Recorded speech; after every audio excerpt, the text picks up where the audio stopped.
Since the outbreak of war against ISIS, a great number of people and the youth followed the orders of the Grand Islamic leadership and joined the fight against ISIS to defend the sanctities and the nation of the Iraq. Some commanders of Iraqi voluntary forces met with the Grand Islamic Authority and Jurist Ayatollah Shirazi in his central office in the holy city of Qom. The guests in his meeting gave reports about their activities and latest developments in the battlefields and then listened to the guidelines of the Grand Ayatollah Shirazi. But which was founded on the bedrocks of radical and tech-free ideas.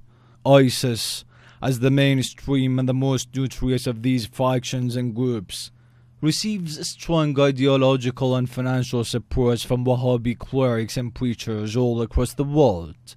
Therefore, the fight against ISIS and other extremist groups, according to a consensus of world leaders, has to enter a new phase where the ideas supporting and justifying violence are eradicated.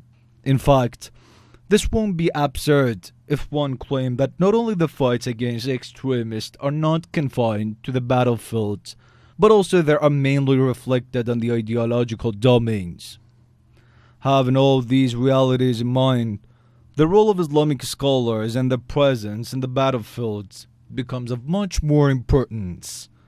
The scholars can combat the anti-Islamic and extremist thoughts of the terrorists and unfold the true face of all violent groups who try to hide behind the name of Islam. That is how we see that the Islamic leadership concerns this grave threat and encourages all groups of Iraqis, especially the scholars, to defend the sanctities and the nation against ISIS in Iraq. Now, the Islamic scholars attend the fronts in Iraq, and as the ambassadors of Grand Islamic leaders, deliver their latest words of appreciation and instructions to the soldiers.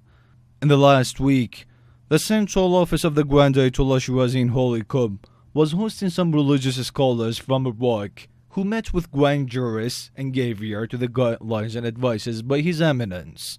These scholars have had highlighted roles in spreading awareness about the nature and the ideologies of Wahhabism among the masses of people and the soldiers in Iraq.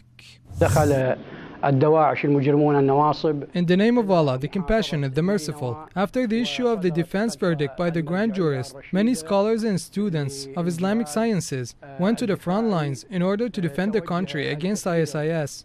Through their speeches, these scholars and students encouraged the fighters. One of their jobs was explaining the war ethics to the fighters.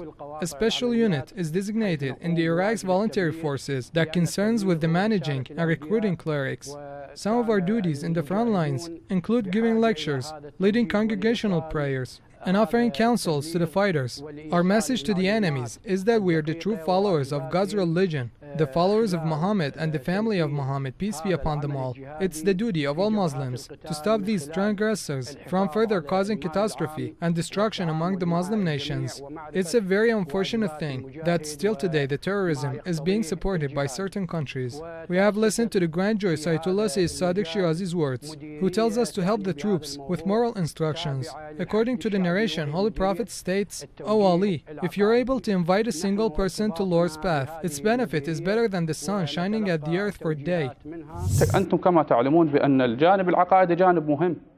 I seek refuge in Allah from Satan the accursed in the name of Allah, the most compassionate, the merciful.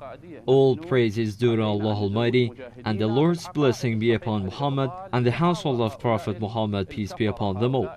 It is blasphemous claim by ISIS that they have established an Islamic state in the region. It's rather a terrorist state that they have established in the region. They have come with irrelevant teachings that have nothing to do with Islam.